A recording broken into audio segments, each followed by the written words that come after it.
ਵਾਲੇਕਮ, ਸਤਿ ਸ੍ਰੀ ਅਕਾਲ। ਮੈਂ ਨਾਸਰ ਢਿੱਲੋਂ। ਪੰਜਾਬੀ ਲਹਿਰ ਦੀ ਟੀਮ, ਜਿਵੇਂ ਤੁਹਾਨੂੰ ਪਤਾ, ਵੱਖ-ਵੱਖ ਮੁੱਦਿਆਂ 'ਤੇ ਜੇ ਆਪਾਂ ਪੰਜਾਬੀਆਂ ਦੀ ਗੱਲ ਕਰੀਏ ਜਾਂ ਚੜ੍ਹਦੇ ਤੇ ਲਹਿੰਦੇ ਪੰਜਾਬ ਦੀਆਂ ਸਾਂਝਾਂ ਦੀ ਗੱਲ ਕਰੀਏ, ਇੱਧਰ ਦੇ ਜਿਹੜਾ ਪਾਰਟੀਸ਼ਨ ਤੋਂ ਪਹਿਲਾਂ ਆਪਣੀ ਪਾਰਟੀਸ਼ਨ ਸਿੱਖ ਹਿਸਟਰੀ ਦਾ ਇਤਿਹਾਸ ਹੈ, ਜੋ ਉਹਦੀ ਗੱਲ ਕਰੀਏ ਮੁਖਤਲਿਫ ਮੁੱਦਿਆਂ 'ਤੇ ਜਿਹੜਾ ਉਹ ਤੁਹਾਡੇ ਸਾਹਮਣੇ ਪ੍ਰੋਗਰਾਮ ਜਿਹੜੇ ਵਾ 1947 ਪਾਰਟੀਸ਼ਨ ਦੇ ਪ੍ਰੋਗਰਾਮ ਤੁਹਾਡੇ ਰੂਬਰੂ ਕਰੇ ਗਏ। ਅੱਜ ਸਾਡੀ ਖੁਸ਼ਕਿਸਮਤੀ ਸਾਡੇ ਨਾਲ ਇੱਕ ਪ੍ਰਾਹੁਣੇ ਜਿਹੜੇ ਕੈਲੀਫੋਰਨੀਆ ਤੋਂ ਆਇਆ ਗੁਰਜਤਿੰਦਰ ਸਿੰਘ ਰੰਧਾਵਾ ਸਾਹਿਬ, ਜਿਹੜੇ ਬੜੇ ਵੱਡੇ ਜਰਨਲਿਸਟ ਨੇ, ਪੰਜਾਬੀ ਦੇ ਬੜੇ ਵੱਡੇ ਸੂਝਵਾਨ ਨੇ। ਜੇ ਪੰਜਾਬ ਦੀ ਗੱਲ ਕਰੀਏ, ਪੰਜਾਬੀਆਂ ਦੀ ਗੱਲ ਕਰੀਏ, ਤੇ ਪੰਜਾਬੀ ਦਾ ਤੇ ਬੜਾ ਉਹਨਾਂ ਦਾ ਕੰਮ ਆ। ਉਹ ਅੱਜ ਸਾਡੇ ਕੋਲ ਪਹੁੰਚੇ ਨੇ ਪਾਕਿਸਤਾਨ। ਹੁਣ ਅਸੀਂ ਬੈਠੇ ਹਾਂ ਲਾਇਲਪੁਰ, ਤੇ ਉਹਨਾਂ ਨਾਲ ਗੱਲਬਾਤ ਸਾਂਝੀ ਕਰਾਂਗੇ ਉਹਨਾਂ ਦੀ ਜ਼ਿੰਦਗੀ ਬਾਰੇ, ਉਹਨਾਂ ਦੀ ਲਾਈਫ ਦੇ ਬਾਰੇ, ਤੇ ਇੱਥੋਂ ਦੇ ਐਕਸਪੀਰੀਅੰਸ ਬਾਰੇ। ਜਿਹੜਾ ਪਾਕਿਸਤਾਨ ਜਦੋਂ ਜਿਵੇਂ ਆਉਣ ਤੋਂ ਪਹਿਲਾਂ ਦਾ ਕਿਵੇਂ ਸੀ ਉਹਨਾਂ ਦੀ ਸੋਚ, ਪਾਕਿਸਤਾਨ ਆ ਕੇ ਉਹਨਾਂ ਨੂੰ ਕਿਵੇਂ ਮਹਿਸੂਸ ਹੋਇਆ, ਇਹ ਸਾਰੀਆਂ ਗੱਲਾਂ ਬਾਤਾਂ ਸਾਂਝੀਆਂ ਕਰਾਂਗੇ ਰੰਧਾਵਾ ਸਾਹਿਬ ਨਾਲ। ਸਤਿ ਸ਼੍ਰੀ ਅਕਾਲ ਰੰਧਾਵਾ ਸਾਹਿਬ। ਸਤਿ ਸ੍ਰੀ ਅਕਾਲ ਤੇ ਅਸਲਾਮ ਵਾਲੇਕੁਮ ਢਿੱਲੋਂ ਸਾਹਿਬ, ਤੁਹਾਡਾ ਸ਼ੁਕਰੀਆ ਕਿ ਤੁਸੀਂ ਮੈਨੂੰ ਅੱਜ ਸਮਾਂ ਦਿੱਤਾ ਆਪਣੇ ਬਹੁਤ ਵਧੀਆ ਚੈਨਲ 'ਤੇ। ਇਸ ਤੋਂ ਪਹਿਲਾਂ ਕਿ ਤੁਸੀਂ ਇੰਟਰਵਿਊ ਕਰੋ, ਤੇ ਮੈਂ ਤੁਹਾਨੂੰ ਵਧਾਈ ਦੇਣਾ ਚਾਹੁੰਦਾ ਕਿ ਜੋ ਤੁਸੀਂ ਕੰਮ ਦੋਵੇਂ ਜਣੇ ਰਲ ਕੇ ਲਵਲੀ ਸਿੰਘ ਤੇ ਤੁਸੀਂ ਨਾਸਰ ਢਿੱਲੋਂ ਕਰ ਰਹੇ ਹੋ, ਇਤਿਹਾਸ ਦੀ ਖੋਜ ਕਰ ਰਹੇ ਹੋ, ਉਹਦੇ ਨਾਲ ਸਾਨੂੰ ਬਾਹਰ ਬੈਠਿਆਂ ਜਾਂ ਹੋਰ ਕਿਤੇ ਵੀ ਦੁਨੀਆ ਭਰ 'ਚ ਬੈਠਿਆਂ ਸਾਨੂੰ ਬੜੀ ਨੌਲੇਜ ਮਿਲਦੀ ਹੈ। ਤੁਹਾਡਾ ਉਹਦੇ ਲਈ ਪਹਿਲਾਂ ਸ਼ੁਕਰੀਆ ਕਰਨਾ ਚਾਹੁੰਦਾ ਜੀ। ਤੁਹਾਡਾ ਵੀ ਧੰਨਵਾਦ, ਸ਼ੁਕਰੀਆ, ਤੁਸੀਂ ਸਾਡੇ ਕੋਲ ਪਹੁੰਚੇ ਇੱਥੇ ਤੱਕ। ਅੱਛਾ, ਪਹਿਲਾਂ ਤਾਂ ਤੁਸੀਂ ਥੋੜ੍ਹਾ ਜਿਹਾ ਆਪਣੀ ਬੈਕਗਰਾਊਂਡ, ਆਪਣੀ ਲਾਈਫ ਦੇ ਬਾਰੇ ਦੱਸਿਓ। ਕਿੱਥੋਂ ਤੁਸੀਂ ਬਿਲੋਂਗ ਕਰਦੇ ਹੋ, ਕਿੱਥੇ ਜਾ ਕੇ ਕੈਲੀਫੋਰਨੀਆ, ਕਿੱਥੇ ਇੰਡੀਆ? ਪਹਿਲਾਂ ਤੁਸੀਂ ਦੱਸਣ ਗੁਜਰਾਂਵਾਲੇ। ਮੇਰੇ ਜਿਹੜੇ ਪੇਰੈਂਟਸ ਉਹ ਗੁਜਰਾਂਵਾਲੇ ਤੋਂ ਬਿਲੋਂਗ ਕਰਦੇ ਸੀ। ਮੇਰੇ ਸਹੁਰੇ ਜਿਹੜੇ ਆ ਉਹ ਸਿਆਲਕੋਟ ਤੋਂ ਬਿਲੋਂਗ ਕਰਦੇ ਸੀ। ਤੇ ਅਸੀਂ ਜਦੋਂ ਇੱਥੋਂ ਪਾਰਟੀਸ਼ਨ ਹੋਈ ਹੈ, ਉਸ ਤੋਂ ਪਹਿਲਾਂ ਕਾਫੀ ਦੇਰ ਪਹਿਲਾਂ ਸਾਡੇ ਜਿਹੜੇ ਬਜ਼ੁਰਗ ਆ ਗੁਜਰਾਂਵਾਲੇ ਤੋਂ ਉੱਠ ਕੇ ਤੇ ਉਹ ਚਲੇ ਗਏ ਸੀ। ਤੇ ਸਾਡੀ ਜਿਹੜੀ ਅੱਜ ਜ਼ਮੀਨ ਆ ਉਹ ਮਲੋਟ ਮੰਡੀ ਦੇ ਕੋਲੇ ਆ। ਤੇ ਬਜ਼ੁਰਗ ਸਾਡੇ ਲਾਈਫ ਇੰਸ਼ੋਰੈਂਸ ਚੋਂ ਮੈਨੇਜਰ ਰਿਟਾਇਰ ਹੋਏ ਸੀ, ਤੇ ਨੌਕਰੀ 'ਚ ਰਹੇ, ਸਰਕਾਰੀ ਨੌਕਰੀ। ਤਕਰੀਬਨ 30 ਕੁ ਸਾਲ ਪਹਿਲਾਂ ਉਹ ਰਿਟਾਇਰ ਹੋ ਗਏ ਸੀ। ਤੇ ਪਿਛਲੇ ਸਾਲ ਹੀ ਹਲੇ ਉਹ ਫੌਤ ਹੋਏ ਆ, ਜਿਹਨੂੰ ਤੁਸੀਂ ਅਸੀਂ ਮਤਲਬ ਕਹਿੰਦੇ ਵੀ ਡੈਥ ਹੋ ਗਈ। ਤੇ ਮੈਨੂੰ ਤਕਰੀਬਨ 25 ਸਾਲ ਹੋ ਗਏ ਆ ਕੈਲੀਫੋਰਨੀਆ 'ਚ ਰਹਿੰਦੇ ਨੂੰ। ਇਸ ਵੇਲੇ ਮੇਰਾ ਸਾਰਾ ਪਰਿਵਾਰ ਉਹ ਕੈਲੀਫੋਰਨੀਆ 'ਚ ਸੈੱਟ ਆ। ਮੇਰੇ 3 ਬੱਚੇ ਆ ਜੀ, 2 ਬੇਟੇ 1 ਬੇਟੀ, 2 ਬੱਚੇ ਵਿਆਹੇ ਆ, ਤੇ ਪੋਤੇ ਦੋਤੇ ਸੁੱਖ ਨਾਲ ਸਾਰੇ ਆਪੋ ਆਪਣੀ ਥਾਂ 'ਤੇ ਸਾਰੇ ਸੈੱਟ ਆ। ਤੇ ਇੱਕ ਬੱਚੇ ਦਾ ਇਨਸ਼ਾਅੱਲਾ ਬਹੁਤ ਛੇਤੀ ਅਸੀਂ ਵਿਆਹ ਕਰਨ ਜਾ ਰਹੇ ਹਾਂ। ਤੇ ਵਧੀਆ ਕਾਰੋਬਾਰ ਹੈ ਜੀ ਉੱਥੇ, ਸਾਰਾ ਸੈੱਟ, ਕਿਰਪਾ ਸਾਰੀ। ਹਾਂਜੀ। ਇੰਡੀਆ ਤੋਂ ਕਿੱਥੋਂ ਆਪਣਾ ਪਿਛੋਕੜ? ਜਦੋਂ ਇੰਡੀਆ ਦੀ ਗੱਲ ਕਰੀਏ, ਮੈਂ ਦੱਸਿਆ ਨਾ ਤੁਹਾਨੂੰ, ਸਾਡੀ ਮੇਰਾ ਜਿਹੜਾ ਬਚਪਨ ਆ ਉਹ ਲੁਧਿਆਣੇ ਬੀਤਿਆ ਜੀ ਜ਼ਿਆਦਾ। ਮੇਰੀ ਜਿਹੜੀ ਐਜੂਕੇਸ਼ਨ ਉਹ ਲੁਧਿਆਣੇ, ਪੰਜਾਬ ਦਾ ਇਹ ਸੈਂਟਰ ਜ਼ਿਲ੍ਹਾ ਹੈਗਾ, ਇੰਡਸਟਰੀ ਏਰੀਆ ਜ਼ਿਆਦਾ ਉੱਥੇ ਹੈਗਾ। ਜਿਸ ਤਰ੍ਹਾਂ ਲਾਇਲਪੁਰ ਮੈਂ ਸੁਣਿਆ ਕਿ ਇੰਡਸਟਰੀਅਲ ਇੱਥੇ ਬਹੁਤ ਜ਼ਿਆਦਾ, ਉਸੇ ਤਰੀਕੇ ਨਾਲ ਲੁਧਿਆਣੇ 'ਚ ਵੀ ਇੰਡਸਟਰੀ ਜਿਹੜੀ ਆ ਉਹ ਬਹੁਤ ਜ਼ਿਆਦਾ ਆ। ਮੇਰੇ ਬਜ਼ੁਰਗ ਜਿਹੜੇ ਉਹ ਉੱਥੇ ਉਹਨਾਂ ਦੀ ਟਰਾਂਸਫਰ ਹੋਈ ਸੀ, ਤੇ ਸਾਨੂੰ ਫਿਰ ਉੱਥੇ ਹੀ ਸਾਡਾ ਜਿਹੜਾ ਬਚਪਨ ਆ ਉੱਥੇ ਜੰਮੇ ਪਲੇ, ਪੜ੍ਹਾਈ ਲਿਖਾਈ। ਮੈਂ ਆਰੀਆ ਕਾਲਜ ਲੁਧਿਆਣੇ ਤੋਂ ਮੈਂ BA ਕੀਤੀ ਸੀ, ਉਦੋਂ ਇਕਨੋਮਿਕਸ ਤੇ ਪੋਲੀਟੀਕਲ ਸਾਇੰਸ ਨਾਲ। ਤੇ ਉੱਥੇ ਹੀ ਫਿਰ ਸਾਰਾ ਬਹੁਤੀਆਂ ਯਾਦਾਂ ਫਿਰ ਉੱਥੇ ਦੀਆਂ ਜੁੜੀਆਂ, ਬਹੁਤੀਆਂ ਜ਼ਿਆਦਾ। ਥੋੜ੍ਹੀਆਂ ਘੱਟ ਨੇ। ਅੰਮ੍ਰਿਤਸਰ ਬਹੁਤ ਹੈ ਜੀ, ਅੰਮ੍ਰਿਤਸਰ ਬੜਾ ਰਹੇ। ਮੇਰੇ ਨਾਨਕੇ ਅੰਮ੍ਰਿਤਸਰ ਆ। ਮੇਰੀ ਤੁਸੀਂ ਲਾ ਲਓ ਵੀ 90% ਤੋਂ ਵੱਧ ਜਿਹੜੀ ਰਿਸ਼ਤੇਦਾਰੀ ਆ ਉਹ ਅੰਮ੍ਰਿਤਸਰ ਹੀ ਆ। ਠੀਕ ਠੀਕ, ਹਾਂਜੀ। ਅੱਛਾ, ਇਹਦੇ 'ਚ ਦੱਸਿਓ ਵੀ ਕਿਵੇਂ ਤੁਹਾਡੀ ਕਮਿਊਨਿਟੀ 'ਚ ਆਪਾਂ ਚੜ੍ਹਦੇ ਪੰਜਾਬ ਦੀ ਗੱਲ ਕਰੀਏ ਨਾ, ਤੇ ਪੰਜਾਬੀ ਜਿਹੜੇ ਨੇ, ਜੇ ਆਪਾਂ ਗੱਲ ਕਰੀਏ ਸਿੱਖਾਂ ਦੀ, ਤੇ ਕਾਫੀ ਜ਼ਿਆਦਾ ਮੈਜੋਰਿਟੀ ਜਿਹੜੀ ਆ ਬਾਹਰ ਦੇ ਮੁਲਕਾਂ ਦੇ ਵਿੱਚ। ਤੁਸੀਂ ਕਿਵੇਂ ਮੂਵ ਹੋਏ? ਕੀ ਖਿਆਲ ਆਇਆ ਵੀ ਇੱਥੇ ਕੰਮ ਵਧੀਆ ਨਹੀਂ ਸੀ ਜਾਂ ਕਿਵੇਂ? ਨਹੀਂ, ਵਧੀਆ ਇੱਥੇ ਵੀ ਸੀ। ਮੈਂ ਤੁਹਾਨੂੰ ਦੱਸ ਦੇਣਾ ਚਾਹੁੰਦਾ ਕਿ ਮੈਂ 1986 ਤੋਂ ਜਰਨਲਿਜ਼ਮ ਦੇ ਖੇਤਰ 'ਚ ਹੈਗਾ। ਤੇ ਨਾਲ ਮੇਰਾ ਸ਼ੁਰੂ ਤੋਂ ਹੀ ਜਿਹੜਾ ਬਿਜ਼ਨਸ ਸੀਗਾ, ਪਹਿਲਾਂ ਮੈਂ ਕਿਤਾਬਾਂ ਦਾ ਕੰਮ ਕੀਤਾ, ਪਬਲਿਸ਼ਰ ਸੀ ਮੈਂ। ਤੇ ਉਸ ਤੋਂ ਬਾਅਦ ਫਿਰ ਮੈਂ ਨਾਲ ਥੋੜ੍ਹਾ ਜਿਹਾ ਰਾਜਨੀਤੀ 'ਚ ਵੀ ਮੈਂ ਸਰਗਰਮ ਹੋਇਆ, ਪੰਜਾਬ ਦੀ, ਚੜ੍ਹਦੇ ਪੰਜਾਬ ਦੇ ਰਾਜਨੀਤੀ 'ਚ। ਤੇ 2 ਇਲੈਕਸ਼ਨਾਂ ਵੀ ਮੈਨੂੰ ਉੱਥੇ ਲੜਨ ਦਾ ਮੌਕਾ ਮਿਲਿਆ 1992, 91, 92 'ਚ। ਤੇ ਨਾਲ ਮੇਰਾ ਰੀਅਲ ਸਟੇਟ ਦਾ ਕੰਮ ਸੀ, ਜਿਸ ਤਰ੍ਹਾਂ ਤੁਸੀਂ ਇੱਥੇ ਨਾਲ ਜਰਨਲਿਜ਼ਮ ਦੇ ਰੀਅਲ ਸਟੇਟ ਕਰਨ ਦੇ ਹੋ। ਤੇ ਮੇਰਾ ਸ਼ੁਰੂ ਤੋਂ ਹੀ ਰੀਅਲ ਸਟੇਟ ਤੇ ਜਰਨਲਿਜ਼ਮ ਇਹ ਨਾਲ ਤੁਰਿਆ, ਭਾਵੇਂ ਅੱਜ ਮੈਂ ਕੈਲੀਫੋਰਨੀਆ 'ਚ ਵੀ ਰਹਿਣਾ। ਕੈਲੀਫੋਰਨੀਆ ਤੁਹਾਨੂੰ 25 ਸਾਲ ਹੋ ਗਏ ਜਰਨਲਿਜ਼ਮ 'ਚ? ਹਾਂਜੀ ਹਾਂਜੀ। ਨਹੀਂ, ਉਸ ਤੋਂ ਪਹਿਲਾਂ ਦੀ ਮੈਂ ਜਰਨਲਿਜ਼ਮ 'ਚ ਹੀ ਸੀਗਾ। ਮੈਂ ਪਹਿਲਾਂ ਪੇਪਰ ਨਾਲ ਜਾਂ ਚੈਨਲ ਨਾਲ ਜੁੜੇ? ਮੇਰਾ ਆਪਣਾ ਅਖਬਾਰ ਹੈ ਜੀ, ਪੰਜਾਬ ਮੇਲ USA ਦਾ ਹੈਗਾ, ਪ੍ਰਿੰਟ ਐਡੀਸ਼ਨ ਹੈ।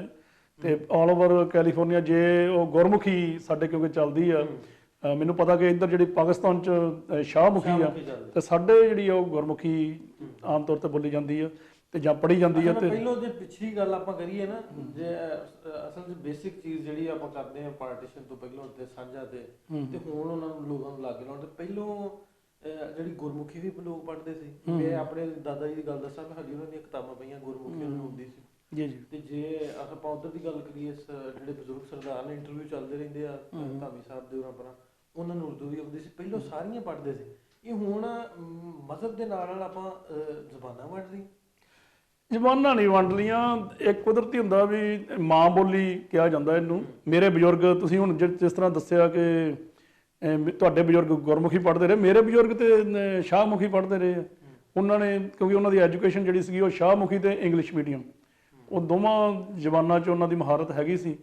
ਤੇ ਇਹ ਕੋਈ ਇਸ ਤਰ੍ਹਾਂ ਦੀ ਗੱਲ ਨਹੀਂ ਹੈਗੀ। ਕੁਦਰਤੀ ਜਿਹੜਾ ਘਰ 'ਚ ਹੁਣ ਗੁਰੂ ਗ੍ਰੰਥ ਸਾਹਿਬ ਹੈ ਜੀ, ਉਹ ਗੁਰਮੁਖੀ 'ਚ ਲਿਖਿਆ ਗਿਆ ਤੇ ਕੁਦਰਤੀ ਗੱਲ ਹੈ ਕਿ ਉਸ ਤੋਂ ਬਾਅਦ ਫਿਰ ਜਿਹੜਾ ਉਹ ਗੁਰਮੁਖੀ 'ਚ ਰੁਝਾਨ ਜਿਹੜਾ ਉਹ ਸਿੱਖ ਕੌਮ 'ਚ ਖਾਸ ਕਰਕੇ ਉਹ ਜ਼ਿਆਦਾ ਵਧਿਆ ਤੇ ਉਹਦੇ ਕਰਕੇ ਜ਼ਿਆਦਾ ਜ਼ਬਾਨ ਸਾਡੇ ਬੋਲਣ 'ਚ ਆਪਾਂ ਇੱਕੋ ਜਿਹੇ ਹਾਂ, ਬੋਲਣ 'ਚ ਇੱਕੋ ਜਿਹੇ, ਲਿਖਣ 'ਚ ਫਰਕ ਆ। ਬਾਕੀ ਮੈਂ ਮੈਂ ਮਹਿਸੂਸ ਕਰਦਾ ਕਿ ਸਾਡਾ ਜਿਹੜਾ ਸੱਭਿਆਚਾਰ ਆ, ਕਲਚਰ ਆ, ਵਿਰਸਾ ਉਹ ਇੱਕੋ ਹੀ ਆ। ਇੱਕੋ ਹੀ ਹਾਂ, ਕੋਈ ਬਿਲਕੁਲ ਨਹੀਂ। ਅੱਛਾ, ਕੈਲੀਫੋਰਨੀਆ ਦੇ ਵਿੱਚ ਕਿੰਨੇ ਤੁਹਾਡਾ ਜਿਹੜਾ ਪੇਪਰ ਹੈ ਕਿੰਨੀ ਡਿਸਟ੍ਰਿਕਟ ਜੇ ਕਹਿ ਲਈਏ? ਮੈਂ ਦੱਸਦਾ ਜੀ, ਉੱਥੇ 50 ਸਟੇਟਾਂ ਹੈਗੀਆਂ ਜਿਹਦੇ ਵਿੱਚ ਜਿਹੜੀ ਸਾਡੀ ਸਿੱਖ ਕਮਿਊਨਿਟੀ ਆ ਉਹ ਤਕਰੀਬਨ ਜਿਹੜੀ ਲਾ ਲਓ 60% ਜਿਹੜੀ ਹੈ ਨਾ ਉਹ ਇਕੱਲੀ ਕੈਲੀਫੋਰਨੀਆ 'ਚ ਰਹਿ ਰਹੀ ਆ। ਤੇ ਉਸ ਤੋਂ ਜਿਹੜੀ ਨੈਕਸਟ ਜਿਹੜੀ ਆ ਗਿਣਤੀ 'ਚ ਉਹ ਨਿਊ ਜਰਸੀ ਤੇ ਨਿਊਯਾਰਕ ਏਰੀਆ 'ਚ ਰਹਿੰਦੀ ਹੈ। ਫਿਰ ਬਾਕੀ ਥੋੜੀ ਉਹ ਸਾਰੇ ਅਮਰੀਕਾ 'ਚ ਆ।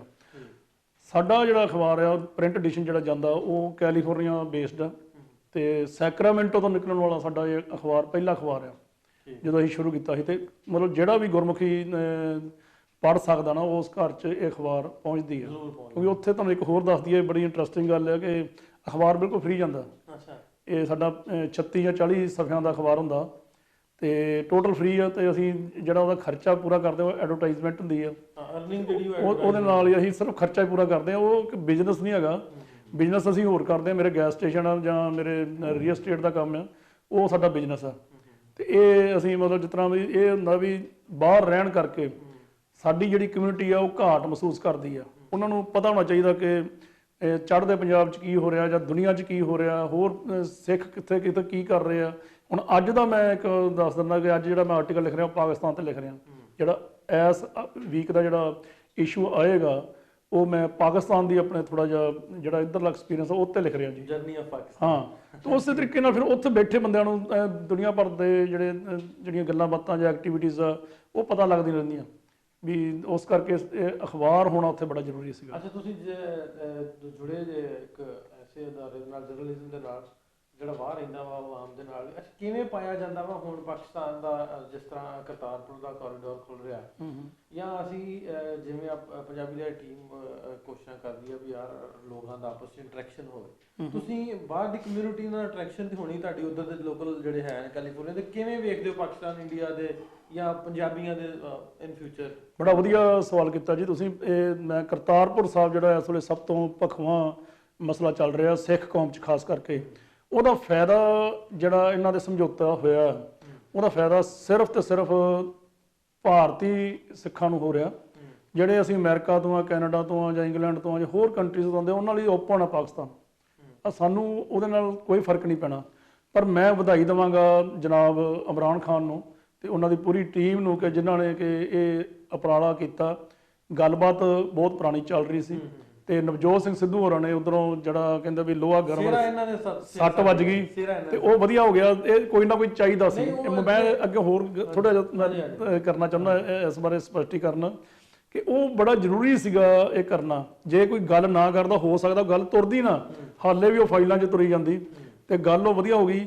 ਹੁਣ ਜਿਹੜਾ ਇਸ ਵੇਲੇ ਜਿਹੜਾ ਸਿੱਖਾਂ ਦਾ ਜਿਹੜਾ ਮੈਂ ਦੱਸਦਾ, ਭਾਵੇਂ ਉਹ ਪੰਜਾਬ ਦੇ ਸਿੱਖਾਂ ਦਾ ਜਾਂ ਭਾਰਤ ਦੇ ਸਿੱਖਾਂ ਦਾ ਉਹਦੇ ਨਾਲ ਫਾਇਦਾ ਹੋ ਰਿਹਾ, ਪਰ ਵਿਦੇਸ਼ਾਂ 'ਚ ਰਹਿੰਦੇ ਸਿੱਖਾਂ ਦਾ ਇੰਨਾ ਜ਼ਿਆਦਾ ਉਹਨਾਂ 'ਚ ਕਰੇਜ਼ ਆ ਗਿਆ ਵੀ ਬਹੁਤ ਹੀ ਖੁਸ਼ੀ ਜਿਹੜੀ ਆ ਉਹ ਪਾਈ ਜਾਂਦੀ ਆ ਕਿ ਇਹ ਜਿਹੜਾ ਕੰਮ ਆ ਉਹ ਚੰਗਾ ਹੋ ਰਿਹਾ। ਚੰਗਾ ਹੋ ਇਹ ਹੋਣਾ ਚਾਹੀਦਾ ਸੀ, ਪਹਿਲਾਂ ਹੋਣਾ ਚਾਹੀਦਾ ਸੀ, ਲੇਟ ਹੋਇਆ ਕੋਈ ਗੱਲ ਨਹੀਂ। ਬਾਬੇ ਨਾਨਕ ਦਾ ਕੰਮ ਆ, ਬਾਬੇ ਨਾਨਕ ਨੇ ਆਪੇ ਕਰਨਾ ਸੀ। ਉਹ ਜਦੋਂ ਉਹਨੇ ਕਰਾਉਣਾ ਸੀ ਉਦੋਂ ਹੋ ਗਿਆ। ਤੇ ਜਿੰਨੀ ਖੁਸ਼ੀ ਦੀ ਲਹਿਰ ਇਸ ਵੇਲੇ ਵਿਦੇਸ਼ਾਂ ਦੇ ਸਿੱਖਾਂ 'ਚ ਪਾਈ ਜਾ ਰਹੀ, ਸ਼ਾਇਦ ਕਦੇ ਨਹੀਂ ਪਾਈ ਜਾ ਰਹੀ। ਤੇ ਇਹਦੇ ਨਾਲ ਮੈਂ ਉਮੀਦ ਕਰਦਾ ਕਿ ਦੋਵਾਂ ਦੇਸ਼ਾਂ 'ਚ ਜਿਹੜੇ ਤਾਲੁਕਾਤ ਆ ਉਹ ਵੀ ਇੱਕ ਚੰਗੇ ਤਾਲੁਕਾਤ ਬਣਨਗੇ, ਚੰਗੇ ਸੰਬੰਧ ਬਣਨਗੇ ਤੇ ਸਾਡੀ ਜਿਹੜੀ ਨੇੜਤਾ ਹੋਰ ਵਧੂਗੀ। ਤੇ ਉਸ ਕਰਕੇ ਚੰਗਾ ਉਪਰਾਲਾ ਹੋ ਰਿਹਾ। ਅਸੀਂ ਕਹਿੰਦੇ ਜੀ ਵਧਣੀ ਵੀ ਚਾਹੀਦੀ ਆ। ਤੁਸੀਂ ਆਪਾਂ ਹੁਣ ਗੱਲਾਂ ਬਾਤਾਂ ਕਰਦੇ ਆ, ਮੇਰੇ ਘਰੋਂ ਉੱਠ ਕੇ ਆਏ, ਹਾਂਜੀ, ਆਪਾਂ ਸਾਡੇ ਬਜ਼ੁਰਗਾਂ ਨਾਲ, ਮੇਰੇ ਚਾਚਿਆਂ ਨਾਲ, ਸਾਡੀ ਫੈਮਿਲੀ ਨਾਲ ਮਿਲੇ, ਲੱਗਦਾ ਹੀ ਨਹੀਂ ਵੀ ਕਿਸੇ ਆਪਾਂ ਬਗਾਨੇ ਥਾਂ ਬੜੀਆਂ ਪੁਰਾਣੀਆਂ ਗੱਲਾਂ ਸਾਂਝੀਆਂ ਕੀਤੀਆਂ ਜੀ, ਪੁਰਾਣੀਆਂ ਸਾਰੀਆਂ ਗੱਲਾਂ ਸਾਂਝੀਆਂ ਕੀਤੀਆਂ। ਤੇ ਸਾਨੂੰ ਸਿੱਖਣ ਦਾ ਵੀ ਮੌਕਾ ਮਿਲਿਆ ਉਹਨਾਂ ਬਜ਼ੁਰਗਾਂ ਕੋਲੋਂ ਕਿ ਬੜੀਆਂ ਉਹਨਾਂ ਨੇ ਯਾਦਾਂ ਸਾਂਭ ਕੇ ਰੱਖੀਆਂ, ਪੁਰਾਣੀਆਂ ਗੱਲਾਂ ਦੱਸੀਆਂ ਸਾਨੂੰ। ਇੱਕ ਦੂਜੇ ਦਾ ਅਸੀਂ ਕਲਚਰ ਜਿਹੜਾ ਉਹ ਐਕਸਚੇਂਜ ਕੀਤਾ ਇੱਕ ਦੂਜੇ ਨਾਲ, ਕਿ ਉੱਧਰ ਕਿਵੇਂ ਹੁੰਦਾ ਤੇ ਇੱਧਰ ਕਿਵੇਂ ਹੁੰਦਾ। ਇਹ ਜ਼ਰੂਰੀ ਹੈ ਜੀ ਆਉਣਾ ਜਾਣਾ। ਤੇ ਮੈਂ ਇਹ ਵੀ ਦੱਸ ਦੇਣਾ ਚਾਹੁੰਦਾ ਕਿ ਜਿਹੜਾ 550ਵਾਂ ਇੱਥੇ ਮਨਾਇਆ ਜਾ ਰਿਹਾ ਬਾਬੇ ਨਾਨਕ ਦਾ, ਤੇ ਅਮਰੀਕਾ ਤੋਂ ਬਹੁਤ ਸਾਰੇ ਜਿਹੜੇ ਲੋਕ ਆ ਉਹ ਵੱਡੇ ਜੱਥੇ ਲੈ ਕੇ ਇੱਥੇ ਪਹੁੰਚ ਰਹੇ ਆ। ਉਹਨਾਂ ਵਾਸਤੇ ਵੀ ਹੁਣ ਜਿਸ ਤਰ੍ਹਾਂ ਤੋਂ ਆਪਾਂ ਗੱਲ ਕਰਨ ਰਹੇ ਹਾਂ, ਹੁਣ ਤੇ ਪਾਕਿਸਤਾਨ ਗਵਰਨਮੈਂਟ ਨੇ ਅਨਾਉਂਸ ਕਰ ਦਿੱਤਾ ਨਾ ਔਨ ਅਰਾਈਵਲ ਜਿਵੇਂ ਬੇਸ਼ੱਕ ਉਹ ਇੰਡੀਅਨ origin ਨੇ ਜਿੱਥੋਂ ਦੇ ਵੀ ਨੇ, ਉਹਨਾਂ ਨੂੰ ਔਨ ਅਰਾਈਵਲ ਵੀਜ਼ਾ, ਉਹ ਵੀ ਉਹਦੇ ਵੀ ਬੜੀ ਆਸਾਨੀ ਹੋਏਗੀ। ਇਹ ਬੜਾ ਵਧੀਆ ਜਨਾਬ ਇਮਰਾਨ ਖਾਨ ਨੇ ਇਹ ਉਪਰਾਲਾ ਕੀਤਾ, ਕਿਉਂਕਿ ਜਿੱਥੇ ਬਾਹਰਲੇ ਲੋਕਾਂ ਨੂੰ, ਇਕੱਲੀ ਮੈਂ ਸਿੱਖ ਕੌਮ ਦਾ ਨਹੀਂ ਕਹਿੰਦਾ, ਸਾਰਿਆਂ ਨੂੰ ਹੀ ਆਉਣ ਦਾ ਮੌਕਾ ਮਿਲੂ, ਪਾਕਿਸਤਾਨ ਦੇਖਣ ਦਾ ਮੌਕਾ ਮਿਲੂ। ਉੱਥੇ ਪਾਕਿਸਤਾਨ ਨੂੰ ਵੀ ਇਸ ਗੱਲ ਦਾ ਫਾਇਦਾ ਕਿ ਇਹਨਾਂ ਦੀ ਇਕਨੋਮੀ 'ਚ ਵਾਧਾ ਹੋਊਗਾ, ਲੋਕੀ ਟੂਰਿਸਟ ਜਿਹੜੇ ਤੌਰ ਤੇ ਆਉਣਗੇ, ਤੇ ਕੁਦਰਤੀ ਗੱਲ ਹੈ ਕਿ ਉਹਦਾ ਫਾਇਦਾ ਪਾਕਿਸਤਾਨ ਨੂੰ ਵੀ ਹੋਏਗਾ, ਜਿੱਥੇ ਨਾਲ ਨਾਲ ਉਹ ਜ਼ਰੂਰੀ ਹੈ, ਇਹ ਜ਼ਰੂਰੀ ਹੈ। ਮੈਂ ਤਾਂ ਕਹਿੰਦਾ ਜੀ ਸਾਰੇ, ਮੇਰਾ ਤਾਂ ਨਾਸਰ ਸਾਹਿਬ ਇਹੋ ਕਹਿਣਾ, ਸਾਰੀ ਦੁਨੀਆ ਦੇ ਬਾਰਡਰ ਜਿਹੜੇ ਆ ਉਹ ਖੋਲ੍ਹ ਦੇਣੇ ਚਾਹੀਦੇ ਆ। ਇੱਥੇ ਰਹਿ ਜਾਣਾ ਸਭ ਕੁਝ, ਇਹ ਦੁਨੀਆਦਾਰੀ ਜਿਹੜੀ ਇਸ ਤਰ੍ਹਾਂ ਹੀ ਚੱਲਦੀ ਰਹਿਣੀ ਆ। ਪਿਆਰ ਮੁਹੱਬਤ ਸਭ ਤੋਂ ਜ਼ਿਆਦਾ, ਉਹ ਸਭ ਤੋਂ ਪਹਿਲਾਂ ਜ਼ਰੂਰੀ। ਮੈਂ ਤੁਹਾਨੂੰ ਇੱਕ ਹੋਰ ਗੱਲ ਦੱਸਦਾ, 1, 2, 3 ਤਰੀਕ ਨੂੰ ਲਾਹੌਰ 'ਚ ਜਿਹੜੀ ਆ ਉਹ ਫਰਵਰੀ ਨੂੰ ਵਰਲਡ ਪੀਸ ਕਾਨਫਰੰਸ ਹੋ ਰਹੀ ਆ। ਉੱਥੇ ਵਰਲਡ ਵਾਈਡ ਤੋਂ ਹੀ ਸਾਰੇ ਜਿਹੜੇ ਆ ਇਹਨਾਂ ਨੇ ਸੱਦੇ ਆ, ਤੇ ਮੈਂ ਵੀ ਉੱਥੇ ਇਨਵਾਈਟਡ ਆ। ਤੇ ਉੱਥੇ ਵੀ ਅਸੀਂ ਗੱਲਾਂ ਬਾਤਾਂ ਕਰਾਂਗੇ ਪੀਸ ਦੀਆਂ, ਕਿ ਸਾਰਾ ਕੁਝ ਜਿਹੜਾ ਉਹ ਵਧੀਆ ਹੋਣਾ ਚਾਹੀਦਾ, ਤਾਂ ਕਿ ਜਿਹੜੀ ਦੁਨੀਆ 'ਚ ਇਸ ਵੇਲੇ ਆਵਾਮ ਰਹਿ ਰਹੀ ਆ ਉਹ ਸੌਖੇ ਸਾਹ ਲੈ ਸਕੇ। ਅੱਛਾ, ਚਲੋ ਹੁਣ ਇਹ ਥੋੜਾ ਜਿਹਾ ਤੁਹਾਡੇ ਆਪਣੇ ਉੱਥੋਂ ਦੇ ਕੈਲੀਫੋਰਨੀਆ ਨੂੰ, ਤੁਸੀਂ ਜਿਹੜੇ ਉੱਥੋਂ ਲੋਕ ਉਹਨਾਂ ਨੂੰ ਰਿਪਰੈਜ਼ੈਂਟ ਕੀਤਾ। ਹੁਣ ਮੈਨੂੰ ਦੱਸਣਾ ਵੀ ਤੁਸੀਂ ਆਏ ਸਾਡੀ ਭਰਜਾਈ ਮਚਲਾ ਨਾਲ, ਕਿਵੇਂ ਜਦੋਂ ਪਾਕਿਸਤਾਨ ਆਉਣ ਦਾ ਪਲੈਨਿੰਗ ਹੋ ਰਹੀ ਸੀ, ਉਹਦਾ ਕੀ ਰੇਂਜ ਸੀ, ਪਹਿਲਾਂ ਤੇ ਉਹ ਸ਼ੇਅਰ ਕਰ। ਨਾਸਰ ਸਾਹਿਬ, ਜਦੋਂ ਮੈਂ ਵੀਜ਼ਾ ਲੈਣਾ, ਮੈਂ ਵੀਜ਼ਾ ਜੁਲਾਈ 'ਚ ਲੈ ਲਿਆ ਸੀ 2018 'ਚ। ਮੇਰੇ ਦੋਸਤ ਆ ਉੱਥੇ ਕੌਂਸਲ ਜਨਰਲ ਪਾਕਿਸਤਾਨ ਦੇ, ਤੇ ਉਹਨਾਂ ਨੇ ਮੈਨੂੰ ਆਪ ਕਿਹਾ ਕਿ ਯਾਰ ਤੂੰ ਕਿਤੇ ਜਾ ਕੇ ਤਾਂ, ਉਹਨਾਂ ਨੂੰ ਮੈਂ ਦੱਸਿਆ ਨਾ ਮੈਂ ਅਸੀਂ ਪਿੱਛੋਂ ਗੁਜਰਾਂਵਾਲੇ ਤੋਂ, ਕਹਿੰਦੇ ਵੀ ਜਾ ਕੇ ਤਾਂ ਆਓ। ਤੇ ਉਹਨਾਂ ਮੇਰਾ ਫਿਰ ਬੁਲਾ ਕੇ ਮੈਨੂੰ ਸੱਦ ਕੇ ਤੇ ਵੀਜ਼ਾ ਦਿੱਤਾ। ਮੈਂ ਪਹਿਲਾਂ ਤਾਂ ਉਹਨਾਂ ਦਾ ਵੀ ਥੈਂਕ ਯੂ ਕਰਦਾ ਕਿ ਉਹਨਾਂ ਨੇ ਕਿਸੇ ਫੰਕਸ਼ਨ ਤੇ ਮੈਨੂੰ ਮਿਲੇ ਸੀ ਜਿਸ ਤਰ੍ਹਾਂ, ਤੇ ਉਹਨਾਂ ਨੇ ਸੱਦ ਕੇ ਵੀਜ਼ਾ ਬੜੇ ਵਧੀਆ ਤਰੀਕੇ ਨਾਲ ਇੱਜ਼ਤ ਨਾਲ ਦਿੱਤਾ। ਉਸ ਤੋਂ ਬਾਅਦ ਸਾਡੀ ਕੋਈ ਪਲੈਨਿੰਗ ਨਹੀਂ ਸੀ ਵੀ ਕਦੋਂ ਆਉਣਾ। ਫਿਰ ਜਦੋਂ ਅਸੀਂ ਆਏ, ਕੁਛ ਮੇਰੇ ਇੱਥੇ ਯਾਰ ਮਿੱਤਰ ਸੀ ਤੁਹਾਡੇ ਵਰਗੇ, ਉਹਨਾਂ ਨੇ ਮੈਨੂੰ ਪੁੱਛਿਆ ਤੁਹਾਡੀ ਪਲੈਨਿੰਗ ਕੀ ਹੈ ਜੀ? ਮੈਂ ਕਿਹਾ ਮੇਰੀ ਕੋਈ ਪਲੈਨਿੰਗ ਨਹੀਂ, ਮੈਂ ਆਪਣੇ ਘਰ ਚੱਲਿਆ, ਜਿੱਦਾਂ ਜਿੱਦਾਂ ਚੱਲਦਾ ਰਹੂਗਾ ਅਸੀਂ ਤੁਰੇ ਜਾਵਾਂਗੇ। ਉਹ ਜੋ ਅੱਖਾਂ ਮੀਟ ਕੇ ਅਸੀਂ ਆਏ ਨਾ, ਕਿ ਦੇਖੀ ਜਾਊਗੀ ਵੀ ਜੋ ਮਰਜ਼ੀ ਹੋ ਜੇ। ਤੇ ਇੱਥੇ ਆਣ ਕੇ ਸਾਨੂੰ ਮਹਿਸੂਸ ਹੀ ਨਹੀਂ ਹੋਇਆ ਵੀ ਆਪਣੇ ਆਪ ਵੀ ਜਿਵੇਂ ਨਾ ਅੱਗੇ ਦੀ ਅੱਗੇ ਸਾਨੂੰ ਪਰਿਵਾਰ ਲੈ ਕੇ ਜਾ ਰਹੇ ਆ। ਤੇ ਅਨਪਲੈਨਡ ਜਿਹੜਾ ਕੰਮ ਸੀ ਉਹ ਪਲੈਨਿੰਗ ਨਾਲੋਂ ਵੀ ਜ਼ਿਆਦਾ ਵਧੀਆ ਹੋ ਗਿਆ ਸਾਨੂੰ। ਮਤਲਬ ਇੰਨੀ ਖੁਸ਼ੀ ਹੋਈ ਆ। ਮੈਂ ਤੁਹਾਨੂੰ ਇੱਕ ਗੱਲ ਹੋਰ ਵੀ ਦੱਸ ਦੇਣਾ ਚਾਹੁੰਦਾ, ਮੈਂ ਤਕਰੀਬਨ ਸਾਰਾ ਵਰਲਡ ਘੁੰਮਿਆ, ਮੈਨੂੰ ਇੰਨੀ ਖੁਸ਼ੀ, ਇੰਨਾ ਕਰੇਜ਼ ਕਦੇ ਵੀ ਨਹੀਂ ਸੀ ਜਿੰਨਾ ਮੈਨੂੰ ਪਾਕਿਸਤਾਨ ਆਉਣ ਦਾ ਕਰੇਜ਼ ਸੀਗਾ। ਨਹੀਂ, ਜਿਹੜੇ ਲੋਕ ਆਸੇ-ਪਾਸੇ ਵਾਲੇ ਉਹਨਾਂ ਨੂੰ ਪਹਿਲੇ ਸੁਣਦੇ ਸਨ ਵੀ ਉਹ ਡਰਾਵਾ ਪਾਕਿਸਤਾਨ ਦਾ। ਹਾਂ, ਨਹੀਂ ਡਰਾਵਾ ਕੋਈ ਨਹੀਂ, ਇਹ ਤਾਂ ਹਊਆ ਲੋਕਾਂ ਨੇ, ਕੁਝ ਲੋਕਾਂ ਨੇ ਬਣਾਇਆ ਹੋਇਆ। ਪਰ ਮੈਂ ਬਾਰਡਰ ਵਾਲਿਆਂ ਦਾ ਵੀ ਬੜਾ ਥੈਂਕਸ ਕਰਦਾ, ਜਿਹੜੇ ਇੱਥੇ ਬਾਰਡਰ ਤੋਂ ਜਿੱਥੋਂ ਸਾਨੂੰ ਲੰਘਣਾ ਪਿਆ, ਇਮੀਗ੍ਰੇਸ਼ਨ ਡਿਪਾਰਟਮੈਂਟ ਸੀਗੇ ਜਾਂ ਸਿਕਿਉਰਿਟੀ ਵਾਲੇ, ਬੜਾ ਉਹਨਾਂ ਨੇ ਵਧੀਆ ਡੀਲ ਕੀਤਾ ਸਾਡੇ ਨਾਲ। ਅਸੀਂ ਇੰਡੀਆ ਤੋਂ ਜਦੋਂ ਆਏ ਸੀਗੇ ਉਹਨਾਂ ਨੇ ਵਧੀਆ ਤਰੀਕੇ ਨਾਲ ਸਾਨੂੰ ਬਿਹੇਵ ਕੀਤਾ, ਵਧੀਆ ਉਹਨਾਂ ਨੇ ਸਾਰਾ ਮਤਲਬ ਬੁਲਾ ਕੇ ਤੇ ਜਿੰਨਾ ਉਹਨਾਂ ਦੀ ਫਾਰਮੈਲਿਟੀ ਸੀ ਉਹ ਪੂਰੀ ਕੀਤੀ, ਤੇ ਬੜੇ ਇੱਜ਼ਤ ਨਾਲ ਸਾਨੂੰ ਮਤਲਬ ਬਾਰਡਰ ਦੋਵਾਂ ਮੁਲਕਾਂ ਨੇ ਬੜਾ ਵਧੀਆ ਤਰੀਕੇ ਨਾਲ ਸਾਨੂੰ ਪਾਰ ਕਰਾਇਆ। ਅਸੀਂ ਥੈਂਕ ਯੂ ਕਰਦੇ ਉਹਨਾਂ ਦਾ ਵੀ। ਅੱਛਾ, ਦੂਸਰਾ ਇੱਥੇ ਆਪਾਂ ਘੁੰਮਣ ਫਿਰਨ ਤੇ ਰਹੇ ਹਾਂ, ਵੈਸੇ ਆਪਾਂ ਗੱਲ ਕਰਨੇ ਆ ਵੀ ਰੈਵਨਿਊ ਜਨਰੇਟ ਹੋਏਗਾ, ਤੁਹਾਡੇ ਵੈਸੇ ਕਿੰਨਾ ਖਰਚਾ ਹੋ ਗਿਆ? ਦੇਖੋ, ਘੁੰਮਣ ਫਿਰਨ ਤੇ ਕਿੰਨਾ ਹੁੰਦਾ? ਰਾਜ ਕੋ ਰਾਜ ਰਹਿਣੇ ਦੋ, ਘੁੰਮਣ ਫਿਰਨ ਦਾ ਬੰਦੇ ਦਾ ਕੋਈ ਨਹੀਂ ਹੁੰਦਾ, ਜਨਾਨੀਆਂ ਦਾ ਹੁੰਦਾ ਜੀ। ਬਾਕੀ ਤੁਹਾਡੇ ਵਰਗੇ ਵੀਰ ਜਿਹੜੇ ਗਿਫਟ ਦੇਣ ਦੇ, ਉਹਦਾ ਮੈਂ ਸਪੈਸ਼ਲ ਥੈਂਕ ਯੂ ਕਰਦਾ ਪੂਰੇ ਚੈਨਲ ਨੂੰ। ਅੱਛਾ, ਇਸ ਤਰ੍ਹਾਂ ਇੱਥੇ ਹੁਣ ਕਿਹੜੀ ਜਗ੍ਹਾ ਦੀ ਪਲੈਨਿੰਗ ਕੀਤੀ ਸੀ? ਤੇ ਕਿੱਥੇ ਕਿੱਥੇ ਮੈਂ ਤੁਹਾਨੂੰ ਦੱਸਿਆ ਮੈਂ ਤਾਂ ਕੋਈ ਪਲੈਨਿੰਗ ਨਹੀਂ ਸੀ ਕੀਤੀ, ਤੇ ਮੇਰਾ ਖਿਆਲ ਮੈਂ ਉਹਦੇ ਨਾਲ ਜ਼ਿਆਦਾ ਪਾਕਿਸਤਾਨ ਘੁੰਮ ਲਿਆ ਇੱਥੇ, ਤੇ ਹਾਲੇ ਹੋਰ ਚੱਲਣ ਡਿਆ ਸਾਰਾ। ਕਿਵੇਂ ਦਾ ਲੋਕਾਂ ਦਾ ਜੇ ਮਿਲਦੇ ਆਪਾਂ ਲੋਕਲ ਲੋਕਾਂ ਨੂੰ? ਇੰਨਾ ਪਿਆਰ ਮੈਨੂੰ ਦੁਨੀਆ ਭਰ 'ਚ ਨਹੀਂ ਮਿਲਿਆ, ਮੈਨੂੰ ਜਿੰਨਾ ਇੱਥੇ ਆਣ ਕੇ ਪਾਕਿਸਤਾਨ 'ਚ ਮਿਲਿਆ। ਇੰਨੇ ਮਿਲਣਸਾਰ ਬੰਦੇ, ਇੰਨੇ ਜ਼ਿਆਦਾ ਖੁਸ਼ ਹੁੰਦੇ ਆ। ਮੈਂ ਕੁਝ ਸ਼ਹਿਰਾਂ 'ਚ ਜਦੋਂ ਕਾਰ 'ਚ ਉਤਰ ਜੀਦਾ ਸੀ ਤੇ ਉੱਥੋਂ ਦੇ ਲੋਕ ਮੇਰੇ ਨਾਲ ਭੱਜ ਕੇ ਆ ਜਾਂਦੇ ਸੀ ਵੀ ਮੇਰੀ ਦਸਤਾਰ ਦੇਖ ਕੇ, ਤੇ ਸਾਡੇ ਨਾਲ ਫੋਟੋ ਖਿਚਾ ਲਓ ਜੀ, ਸੈਲਫੀ ਲੈ ਲਓ ਜੀ। ਮੈਂ ਆ ਜਾਓ ਯਾਰ, ਉਹ ਇੰਨਾ ਚਾਅ ਕਰਨ ਦੇ, ਤੇ ਇਸ ਤੋਂ ਵੱਧ ਹੋਰ ਕੀ ਖੁਸ਼ੀ ਦੀ ਗੱਲ ਹੋ ਸਕਦੀ ਹੈ ਜੀ। ਸ਼ਾਪਿੰਗ ਕਿਹੜੀ ਕਿਹੜੀ ਕਰ ਰਹੇ, ਕੀ ਕਰ ਰਹੇ ਪਾਕਿਸਤਾਨ? ਦੇਖੋ ਇੱਥੇ ਅਸੀਂ ਜਿਹੜੀ ਸ਼ਾਪਿੰਗ ਦਾ ਟਾਰਗੇਟ ਬਣਾਇਆ, ਉਹ ਬਣਾਇਆ ਟ੍ਰੈਡੀਸ਼ਨਲ ਚੀਜ਼ਾਂ ਦਾ। ਜਿਸ ਤਰ੍ਹਾਂ ਇੱਥੋਂ ਦੀ ਜੁੱਤੀ ਬੜੀ ਮਸ਼ਹੂਰ ਆ, ਸਲਵਾਰ ਕਮੀਜ਼ ਜਿਹੜੀ ਡਰੈਸ ਮੈਨੂੰ ਬਹੁਤ ਪਸੰਦ ਹੈ, ਮੈਂ ਉਹਦੀ ਸ਼ਾਪਿੰਗ ਕਰਾਂਗਾ। ਤੇ ਹੋਰ ਜਿਹੜੀਆਂ ਟ੍ਰੈਡੀਸ਼ਨਲ ਚੀਜ਼ਾਂ ਉਹ ਮੈਂ ਲੈ ਕੇ ਜਾਣਾ ਚਾਹੁੰਦਾ ਇੱਥੋਂ। ਕੋਈ ਵੀ ਪੁਰਾਣੀ ਵਿਰਸੇ ਦੀ ਚੀਜ਼ ਮੈਨੂੰ ਮਿਲ ਜਾਏ, ਪੁਰਾਣੇ ਭਾਂਡੇ ਮਿਲ ਜਾਣ ਭਾਵੇਂ। ਕਾਰੀਗਰੀ ਇੱਥੋਂ ਦੀ ਮੈਨੂੰ ਬੜੀ ਵਧੀਆ ਲੱਗਦੀ ਆ, ਜਿਸ ਤਰ੍ਹਾਂ ਮੰਜੇ ਆ, ਪੀੜੇ ਆ, ਉਹ ਕਾਰੀਗਰੀ ਜਿਹੜੀ ਉਹਨਾਂ ਚੀਜ਼ਾਂ ਦੀ ਕੀਤੀ ਹੁੰਦੀ ਨਾ, ਫਰਨੀਚਰ ਤੇ ਖਾਸ ਕਰਕੇ, ਉਹ ਬੜੀ ਕਮਾਲ ਦੀ ਹੁੰਦੀ ਆ ਜੀ। ਮੰਜੇ ਚਕਾ ਦਈਏ ਤੁਹਾਨੂੰ? ਇਹ ਚੈਨਲ ਤੇ ਨਹੀਂ ਕਹਿਣਾ ਚਾਹੀਦਾ, ਤੇ ਮੇਰੇ ਕਹਿਣ ਦਾ ਮਤਲਬ ਵੀ ਇਹ ਚੰਗੀਆਂ ਚੀਜ਼ਾਂ, ਤੇ ਮੈਨੂੰ ਇਹ ਪਸੰਦ ਆ। ਟ੍ਰੈਡੀਸ਼ਨਲ ਚੀਜ਼ਾਂ ਜਿਹੜੀਆਂ ਹੈਗੀਆਂ ਜੀ ਉਹ ਪਸੰਦ ਆ। ਤੇ ਮੇਰੀ ਸੁੱਖ ਨਾਲ ਵਾਈਫ, ਆਪਾਂ ਇੱਧਰ ਪਾਕਿਸਤਾਨ 'ਚ ਬੇਗਮ ਕਹਿੰਦੇ ਆ, ਤੇ ਉਹ ਵੀ ਨਾਲ ਆਈ ਹੈ। ਉਹਨੇ ਬੜੇ ਵਧੀਆ ਸੂਟ ਜਿਹੜੇ ਉਹ ਲਏ ਆ ਇੱਥੋਂ, ਜਿਹੜੇ ਇੱਧਰਲੇ ਸੂਟ ਚੱਲਦੇ, ਜਿਵੇਂ ਉਹਨਾਂ ਨੂੰ ਜ਼ਿਆਦਾ ਪਤਾ ਹੁੰਦਾ। ਟ੍ਰੈਡੀਸ਼ਨਲ ਮਤਲਬ ਜਿਹੜਾ ਕੰਮ ਹੈ ਨਾ ਜੀ, ਉਹ ਸਾਨੂੰ ਬਹੁਤ ਪਸੰਦ ਹੈ, ਪਾਕਿਸਤਾਨ ਦਾ ਖਾਸ ਕਰਕੇ। ਜੇ ਓਵਰਆਲ ਆਪਾਂ ਗੱਲ ਕਰੀਏ ਤੇ ਸੋਹਣੀਆਂ ਯਾਦਾਂ ਲੈ ਕੇ ਚੱਲੇ? ਇੰਨੀਆਂ ਸੋਹਣੀਆਂ ਯਾਦਾਂ ਤਾਂ ਮੈਂ ਕਿਤੇ ਵੀ ਨਹੀਂ ਲਈਆਂ ਜੀ, ਜਿਹੜੀਆਂ ਮੈਂ ਪਾਕਿਸਤਾਨ ਆਣ ਕੇ ਮੇਰੇ ਝੋਲੀ ਪਈਆਂ ਨਾ, ਜਿਹੜੀਆਂ ਮੈਂ ਇਹ ਜ਼ਿੰਦਗੀ ਭਰ ਨਹੀਂ ਭੁੱਲ ਸਕਦਾ। ਸੱਚੀ ਗੱਲ ਦੱਸਾਂ, ਮੈਂ ਮੇਰਾ ਇੱਥੇ ਜਾਣ ਨੂੰ ਜੀ ਨਹੀਂ ਕਰਦਾ। ਆਪਣੀ ਧਰਤੀ ਲੱਗਦਾ, ਆਪਣੇ ਵੱਡਿਆਂ ਦੀ ਉਹ ਸਾਡੀ ਰੂਹ ਇੱਥੇ ਆ, ਸਾਡੇ ਬਜ਼ੁਰਗ ਇੱਥੋਂ ਗਏ, ਗੁਜਰਾਂ ਵਾਲੇ ਤੋਂ ਗਏ, ਹੋਰ ਸਾਡੇ ਬੜੇ ਰਿਸ਼ਤੇਦਾਰ ਗਏ। ਸਾਡਾ ਬਜ਼ੁਰਗ ਹੋਣਾ ਚਾਹੁੰਦਾ ਇੱਥੇ, ਆ ਨਹੀਂ ਸਕਿਆ।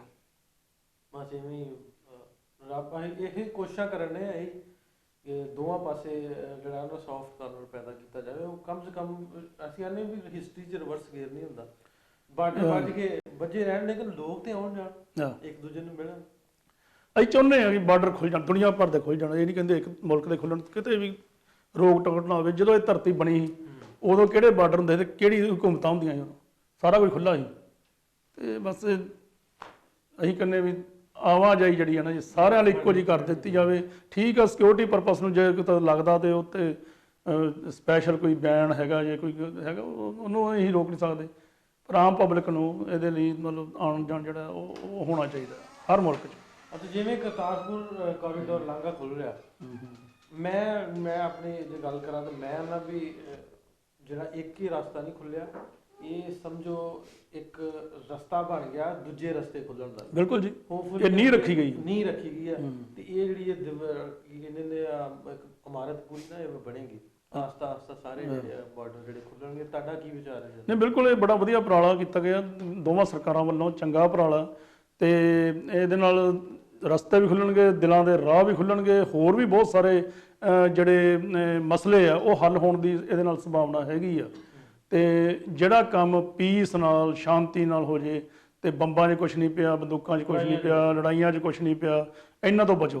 ਅਸੀਂ ਤਾਂ ਕਹਿੰਦੇ ਆ ਜਿਹੜਾ ਖਰਚਾ ਇਹ ਜਿਹੜੇ ਬਾਰਡਰਾਂ 'ਤੇ ਆਪਾਂ ਕਰਦੇ ਆ, ਜੇ ਇਹਨੂੰ ਸ਼ਾਂਤੀ ਨਾਲ, ਪਿਆਰ ਨਾਲ, ਜੇ ਮਸਲੇ ਹੱਲ ਦੋਵਾਂ ਪਾਸਿਆਂ ਤੋਂ ਮਸਲੇ ਜਿਹੜੇ ਪਿਆਰ ਨਾਲ ਹੱਲ ਹੋ ਜਾਣ, ਤਾਂ ਉਹਦੇ ਨਾਲ ਦੀ ਕੋਈ ਰੀਸ ਨਹੀਂ ਹੈਗੀ।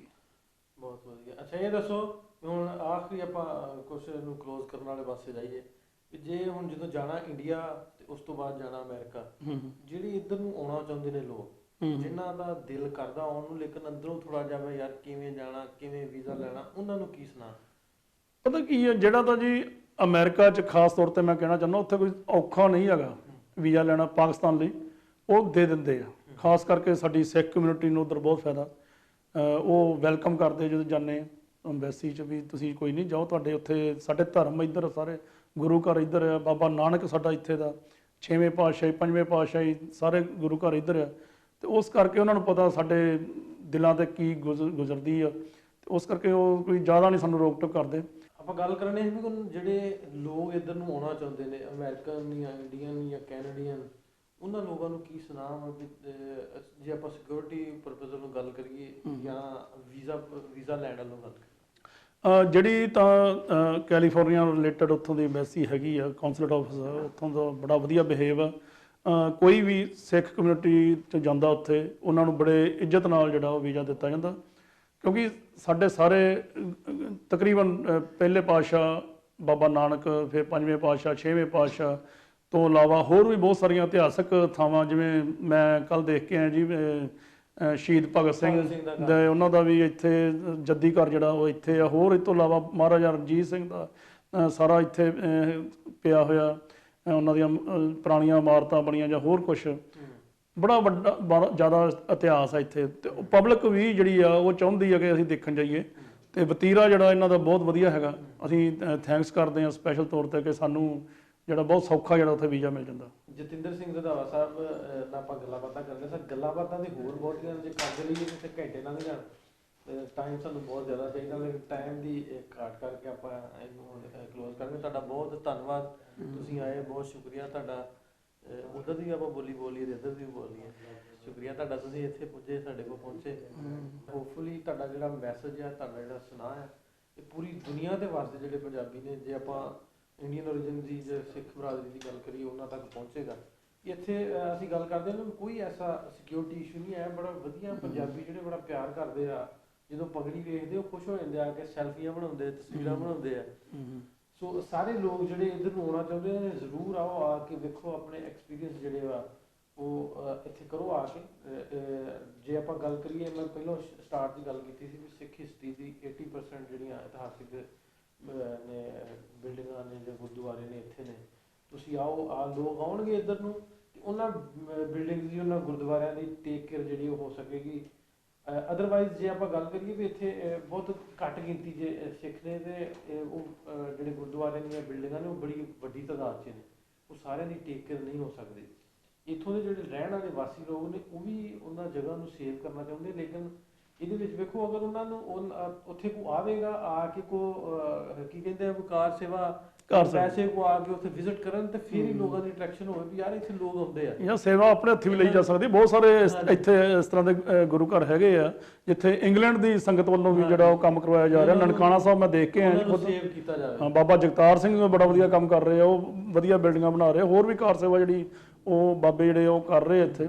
ਇਸੇ ਤਰੀਕੇ ਮੈਂ ਵੀ ਸਗੋਂ ਆਪਣੇ ਵੱਲੋਂ ਬੇਨਤੀ ਕਰਾਂਗਾ, ਜਿੰਨੇ ਵੀ ਵਿਦੇਸ਼ਾਂ 'ਚ ਸਾਡੇ ਸਿੱਖ ਸੰਗਤ ਰਹਿੰਦੇ ਆ, ਉਹ ਵੱਧ ਤੋਂ ਵੱਧ ਆਪਣਾ ਜਿਹੜਾ ਦਸਵੰਧ ਆ ਉਹ ਇੱਥੇ ਆਣ ਕੇ ਗੁਰੂ ਘਰਾਂ ਦੀ ਸੇਵਾ ਸੰਭਾਲ ਲਈ ਉਹ ਜ਼ਰੂਰ ਆਪਣਾ ਕਰਨਾ। ਹੱਥੀਂ ਆ ਕੇ ਕਰੋ, ਆਪ ਲੋਕ ਹੋਣ, ਬਿਲਕੁਲ, ਕਿਸੇ ਨੂੰ ਦੇਣ ਦੇ ਬਜਾਏ ਤੁਸੀਂ ਆਪ ਵੀ ਕਰ ਸਕਦੇ ਹੋ। ਆਪ ਆ ਕੇ ਤੁਹਾਡੀਆਂ ਧਾਰਮਿਕ ਜਗ੍ਹਾ ਨੇ, ਸਥਾਨਾਂ ਨੇ, ਉਹਨਾਂ ਦੀ ਆ ਕੇ ਟੇਕ ਕੇਅਰ ਕਰੋ।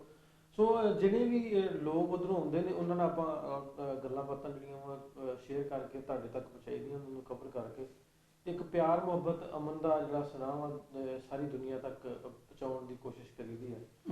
ਤੇ ਹੋਪਫੁਲੀ ਜਿੰਨੀ ਦੇਰ ਤੱਕ ਸਾਹ ਰਿਹਾ, ਇਹ ਕੋਸ਼ਿਸ਼ਾਂ ਜਾਰੀ ਰੱਖਾਂਗੇ। ਪੰਜਾਬੀ ਰਾਜ ਦੀ ਟੀਮ ਸਭ ਤੋੜ ਕੋਸ਼ਿਸ਼ਾਂ ਕਰਦੀ ਰਹਿੰਦੀ ਹੈ ਕਿ ਜਿਹੜਾ ਪਾਰਟੀਸ਼ਨ ਤੋਂ ਪਹਿਲਾਂ ਦੇ ਜਿਹੜੇ ਹਾਲਾਤ, ਜਿਹੜੀਆਂ ਕੁੜਤਣਾ ਪੈਦਾ ਹੋਈਆਂ, ਉਹਨਾਂ ਨੂੰ ਦੂਰ ਕੀਤਾ ਜਾਵੇ। ਹੋਪਫੁਲੀ ਉਹ ਦਿਨ ਦੂਰ ਨਹੀਂ ਜਦੋਂ ਬਰਲਿਨ ਦੀ ਦੀਵਾਰ ਡਿੱਗ ਸਕਦੀ ਹੈ, ਇਹ ਸਾਰੀਆਂ ਦੀਵਾਰਾਂ ਵੀ ਡਿੱਗਣਗੀਆਂ। ਸੋ ਇਸ ਤਰ੍ਹਾਂ ਦੀਆਂ ਕਹਾਣੀਆਂ, ਇਸ ਤਰ੍ਹਾਂ ਦੀਆਂ ਸਟੋਰੀਆਂ, ਇਸ ਤਰ੍ਹਾਂ ਦੇ ਸੋਹਣੇ ਲੋਕਾਂ ਦਾ ਇੰਟਰਵਿਊ ਤੁਹਾਡੇ ਤੱਕ ਰੱਖਦੇ ਰਹਾਂਗੇ। ਅਗਲੇ ਪ੍ਰੋਗਰਾਮ ਤੱਕ ਲਈ ਇਜਾਜ਼ਤ ਦਿਓ, ਰੱਬ ਰੱਖਾ।